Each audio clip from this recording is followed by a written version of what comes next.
திராவிட முன்னேற்ற கழகம் ஆட்சிக்கு வந்த பிறகு மின் கட்டணம் 67% உயர்த்திட்டாங்க.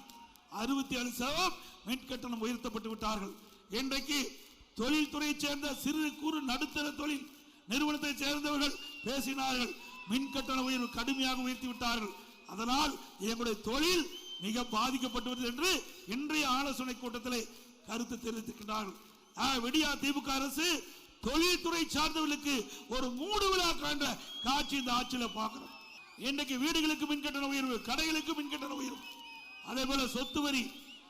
இன்றைக்கு இது நகராட்சி, இந்த நகராட்சியில் 100% வீட்டுக்கு வரி உயர்த்திட்டாங்க. 100% வீட்டுக்கு 1000 ரூபாய் வீட்டு வரி என்று அதிமுக ஆட்சியில் இருந்தா இன்னைக்கு 2000 ரூபாய் வீட்டு வரி.